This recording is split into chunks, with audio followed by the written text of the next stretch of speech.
अस्सलाम वालेकुम। सुहेल ख़ान अपने यूट्यूब चैनल में आपसे मुखातिब है। नाज़रीन, आज 10 रुकनी लार्जर बेंच सुप्रीम कोर्ट ने जस्टिस काजी फ़ाइज़ ईसा की जो नज़रसानी की जो दरख्वास्त थी, और ख़ासकर वो दरख्वास्त जिसमें उन्होंने ये इस्तदा की थी कि उनकी जो रिव्यू पिटिशन तमाम कार्रवाई जो है वो लाइव ब्रॉडकास्ट किया जाए, इस पर आज जस्टिस काजी फ़ाइज़ ईसा ने अपने दलाइल जारी रखे। और आज जस्टिस काजी फ़ाइज़ ईसा ने दोबारा अपने आर्गूमेंट्स को एडवांस करते हुए ये कहा कि चूँकि ये जो लाइव कवरेज जो है, जो लाइव ब्रॉडकास्ट है, इससे बहुत बड़े फ़ायदे होंगे और इस पे आवाम को एग्जैक्ट सिचुएशन कोर्ट के हवाले से एग्जैक्ट मालूमात मिलेगी, एग्जैक्ट सिचुएशन आएगी। इसके सिलसिले में हम बात करेंगे। मेरे साथ सीनियर रिपोर्टर हैं अदील वड़ाइच। आज हमने ये कोर्ट की प्रोसीडिंग देखी, तो आइए इनसे जानने की कोशिश करेंगे कि आज अदालत ने और ख़ासकर जस्टिस काजी फ़ाइज़ ईसा ने अपने आर्गूमेंट किस तरह आगे उन्होंने अपने आर्गूमेंट्स दिए। अदील जी, जस्टिस काजी फ़ाइज़ ईसा ने आज चूँकि अपने दलाइल जारी रखे और आज उन्होंने बहुत से फिर हवाले दिए और फिर ये कहा गया कि ये जब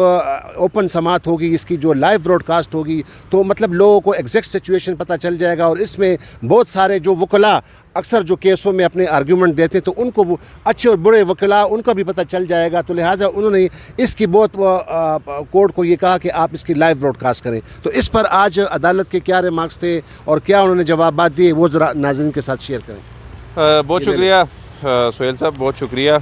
जस्टिस काजी फ़ाइज़ ईसा साहब की जो ख्वाहिश है, वो चाहते हैं कि जो उनकी नज़रसानी दरख्वास्त है वो दुनिया देखे, वो मुल्क भर देखे कि कोर्ट में वो किस तरह आर्गूमेंट्स दे रहे हैं और उस केस में जज साहिबान जो हैं उसमें क्या रिमार्क्स दे रहे हैं। वो चाहते हैं प्रोसीडिंग ओपन हो, लेकिन अभी जो आज उनके आर्गूमेंट्स का एक बड़ा हिस्सा जो है वो मुकम्मल हो चुका है और अभी तक सिर्फ लाइव ब्रॉडकास्ट पर ही दलाइल जारी हैं। नज़रसानी जो मेन दरख्वास्त है उस पर अभी मामला पहुंचा ही नहीं है। इस पे अभी वफाक को सुनना है, अभी वफाक को नोटिस ही आज हुआ है। और आज जो जस्टिस काजी फ़ाइज़ ईसा ने लाइव ब्रॉडकास्टिंग के जो तमाम फ़वाइद गिनवाए, फ़ायदे गिनवाए कि अगर ये लाइव ब्रॉडकास्ट हो जाए तो इससे लोगों को अवेयरनेस मिलेगी, लोगों को पता चलेगा कि अदालत में होता क्या है। और मुस्तक़बिल में भी जो ख़ास तौर पे ऐसे वकील, नालायक वकील, बुरे वकील जो बाहर आकर पता नहीं क्या क्या कहते हैं और अंदर उनसे सवाल का जवाब भी नहीं दिया जाता, तो वो लोग भी एक्सपोज होंगे, लोगों तक जो असल इन्फॉर्मेशन है वो पहुंचेगी। तो बहरहाल अदालत का जो आज जो सवालात थे, आज की इस बात में जो दिलचस्प चीज़ है वो जज साहिबान के जस्टिस काजी फ़ाइज़ ईसा के साथ जो रिमार्क्स थे, सवालात थे, और उस दौरान जो सूरत हाल पैदा हुई और जस्टिस काजी फ़ाइज़ ईसा को यहाँ तक उन जज साहिबान को कहना पड़ा कि आप इसमें आर्गूमेंटेटिव ना हो, बल्कि आप मुद्दे पे आएँ, उस पर बात करें। और इस दौरान जो जस्टिस मुनीब अख्तर साहब का जो सवाल था वो बड़ा अहम था कि आप कह रहे हैं कि जो इंसाफ है वो होता नज़र भी आना चाहिए, तो क्या जब टेलीविज़न नहीं था, जब ये लाइव ट्रांसमिशन की सहूलतें नहीं थी, तो क्या उस वक्त इंसाफ नहीं होता था? क्या तो आपका जो तो इस सवाल के जवाब में फिर जज साहब को ये जब उनकी जानिब से जवाब नहीं आ रहा था और बार बार सवाल बेंच की जानिब से आ रहा था और जस्टिस काजी फ़ाइज़ ईसा अपने जो पॉइंट्स थे उन पे ही बात कर रहे थे, तो जज साहबान को यह कहना पड़ा कि आप पहले सुने, बेंच को सुने। और आप यहाँ पर चूँकि और जस्टिस मंजूर मलिक साहब के इसमें जो रिमार्क्स थे वो बड़े अहम थे कि आप यहाँ पर यहाँ पर जब वकील खड़े होते हैं, जब काउंसिल खड़ी होती है, तो उसके पास बड़ा मार्जिन होता है, उसके पास मार्जिन होता है कि वो उस मार्जिन से निकल के बात कर लेते हैं। लेकिन आप एक जज हैं, आपको कल को बेंच में बैठना है, तो ये लोग फिर आपके रिमार्क्स कोट करेंगे, आपको कोट किया जाएगा। तो इसलिए आप जब बात करते हुए आप इस चीज़ का ख्याल रख के बात करें कि आप एक वकील के तौर पर यहाँ खड़े होकर बात नहीं कर रहे।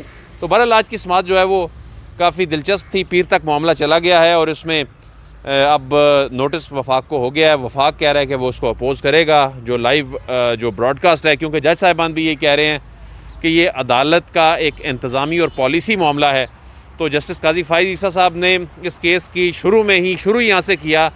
आज के जो आर्गूमेंट्स हैं कि जो आइन है अदालत उसके तहत चलती है, आइन में जो अदालत की जो पॉलिसी है इससे मुतल्लिक कोई चीज़ नहीं लिखी हुई, इस तरह की उन्होंने बात की। और उसके बाद फिर ये मामला आगे बढ़ता चला गया और उन्होंने अपनी तहरीरी गुजारिशात भी अदालत को पेश कर दी हैं। अब मंडे को अब जो जज साहिबान हैं वो जायज़ा लेंगे कि वफाक इस पर ऑफिशियली क्या कहता है। अच्छा अदील, समाअत के दौरान जस्टिस काजी फाइज ईसा ने जुल्फ़िकार अली भुट्टो के केस का भी हवाला दिया और उसने कहा कि this case is one of the controversial cases in the history of Pakistan judiciary. और उस पर उन्होंने ये भी कहा था कि उसके जो एक मेंबर जो बेंच थे जस्टिस नसीम हसन शाह, उसने फिर क्या है कि एक सहाफ़ी को बताया था कि ये जो हमने जो फैसला दिया था भुट्टो के केस में, तो वो मिलिट्री के प्रेशर पे दिया था। तो इस पर भी ज़रा रोशनी डालें कि उस पर उन्होंने उसके हवाले से ये हवाला जस्टिस काजी फाइज ईसा ने क्यों दिया इस केस के हवाले से, खासकर लाइव ब्रॉडकास्ट के हवाले से। बेसिकली तो जस्टिस काजी फाइज ईसा जो ये आर्गूमेंट दे रहे हैं वो इसलिए दे रहे हैं कि जब चीज़ें ओपन होंगी, आवाम के सामने आएंगी, तो आवाम जानेंगे कि असल में हो क्या रहा होता है। तो उन्होंने कहा, वो जुल्फ़िकार अली भुट्टो के वो जो केस है उसका हवाला दिया और उन्होंने कहा कि ये मुतनाज़ा तरीन फ़ैसला था और इसमें एक जज साहब ने अपनी किताब में बाद में चीफ़ जस्टिस साहब ने लिखा कि उन पर दबाव था मुबैना तौर पर मिलिट्री का। तो वो इस्टेब्लिश ये करना चाह रहे हैं कि जो अदालत की कार्रवाई जब ओपन होगी, जब वो लाइव ब्रॉडकास्ट होगी, तो उसमें ट्रांसपेरेंसी आएगी। तो उसके जो अपने आर्गूमेंट्स को सपोर्ट करने के लिए कल भी उन्होंने वो जो सहाफ़ियों के हवाले से कहा जी सहाफ़ियों को उठा लिया जाता है और ये सूरत हाल है, और उन्होंने वो जो अल्फाज भी इस्तेमाल किए कि गटर में रह रहे हैं। तो इस तरह के जो अल्फाज थे बुनियादी तौर पे, अगरचे कल भी जज साहिबान की जानिब से जब वो आर्गूमेंट्स जस्टिस काजी फाइज ईसा दे रहे थे तो जज साहिबान साहब की जानिब से बहुत सारी ऑब्जर्वेशंस भी आई, आज भी ऑब्जर्वेशंस आई कि आप अपने नुक्ते पे बात करें, मुद्दे पे बात करें।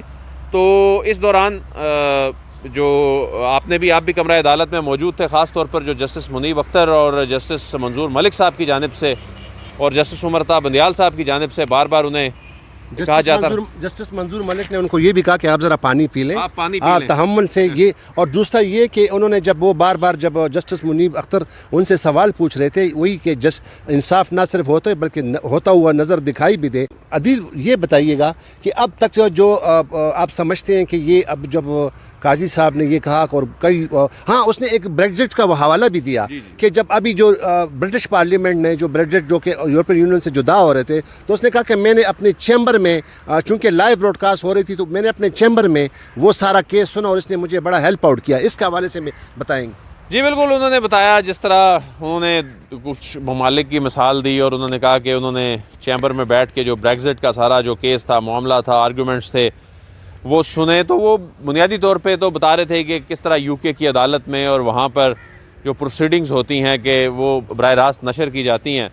तो इस हवाले से फिर जब अमेरिका की मिसाल दी तो उसमें फिर जो मोज़ेज़ जो जज साहिबान हैं उनकी जानिब से फिर अमेरिका के हवाले से फिर ये बताया गया कि वहाँ पर जो ऑडियो है वो होती है, वो रिकॉर्ड की जाती है, वहाँ पर वहाँ की सुप्रीम कोर्ट इसको बराह रास्त नशर नहीं करती। तो फिर उन्होंने कुछ रियासतों का हवाला दिया कि रियासतों की अदालतों में ऐसा होता है कि लाइव ट्रांसमिशन होती है। बहरहाल इसमें जो इंडियन सुप्रीम कोर्ट के एक जजमेंट का हवाला भी दिया जी, इंडियन सुप्रीम कोर्ट के जजमेंट का हवाला भी दिया। इसमें बुनियादी तौर पे जो जज साहिबान हैं और एक और भी हुआ कि जब जस्टिस मुनीब अख्तर साहब ने पूछा कि आप इस सवाल का भी जवाब दें कि आप फुल कोर्ट में जब इस तरह के मामले पर जब फुल कोर्ट बैठे तो ज़ाहिर है उसमें फिर सारे जजेस बैठते हैं सुप्रीम कोर्ट के, तो क्या आप भी उसमें बैठेंगे? तो फिर उसमें उन्होंने कहा कि जी ज़ाहिर है मुझे चूँकि रोका नहीं गया तो वो फिर उसमें बैठ सकते हैं। तो उन्होंने फिर चीफ़ जस्टिस ऑफ पाकिस्तान के हवाले से भी कहा कि उसमें तो चीफ़ जस्टिस ऑफ पाकिस्तान बैठते हैं और चीफ़ जस्टिस ऑफ पाकिस्तान जो हैं वो सुप्रीम जुडिशल काउंसिल में मामले को हेड भी कर रहे हैं। तो उन्होंने कहा कि जी चीफ़ जस्टिस ऑफ पाकिस्तान का जो ओहदा है इसको उनके बकौल कन्फ्लिक्ट ऑफ इंटरेस्ट के लिए इस्तेमाल नहीं होना चाहिए। अच्छा, तो अच्छा अदील वड़ाच, अब हुकूमत को कोर्ट ने अब additional attorney general Aamir Rahman को कहा कि आप हमें जवाब दें। तो ये जवाब उन्होंने क्या रिव्यू पिटिशन पे दिया या जो ख़ास कर ये जो लाइव ब्रॉडकास्ट है इस पे वो जवाब जमा कराएंगे और इसके बाद फेडरेशन की तरफ से फिर कौन पेश होगा, ये भी ज़रा बताइए। जी, ये आज जब एडिशनल अटॉर्नी जनरल पेश हुए तो उन्होंने कहा कि इस केस में चूँकि इस मेन केस में फ़रोग नसीम साहब पेश हुए थे और फ़रोग नसीम साहब ने केस लड़ा तो फ़रोग नसीम साहब को इसमें इजाज़त मिलनी चाहिए केस में नज़रसानी केस में भी आकर दलाइल देने की। तो इसमें उन्होंने कहा कि एक तो हमें नोटिस नहीं था, तो इस वजह से हमें सिर्फ यही कहा गया कि नोट्स लेने हैं। तो अभी चूँकि नोटिस नहीं है तो लेकिन जब अदालत ने पूछा कि आप इसकी मुखालफत करेंगे या नहीं करेंगे, तो उन्होंने कहा हम करेंगे, लेकिन आप हमें नोटिस जारी कर दें लाइव ब्रॉडकास्ट की। तो लाइव ब्रॉडकास्ट के हवाले से भी नोटिस जारी हो गया है वफाक को कि वफाक इसकी मुखालफत करता है नहीं। ज़ाहिर है वफाक इस केस में फ़रीक है, बड़ा अहम फ़रीक है, और उसमें मेन जो नज़रसानी की जो दरख्वास्त है उसमें भी नोटिस जारी हो गया है। तो अब मंडे को वफाक इस पर अपना बाकायदा रद्द-ए-अमल सरकारी तौर पर देगा कि वो जस्टिस काजी फ़ाइज़ ईसा नज़रसानी केस की लाइव ब्रॉडकास्ट की मुखालफत करते हैं नहीं। बहरहाल आज वर्बली तो उन्होंने कहा है कि वो इसकी मुखालफत करेंगे। बहुत शुक्रिया अदिल बड़ा, इस पे समात होगी और फेडरेशन ने इस पर जवाब देना है। एक और वीडियो में दोबारा आपके सामने हाजिर होंगे, तब तक के लिए खुदा हाफिज़। पाकिस्तान जिंदाबाद।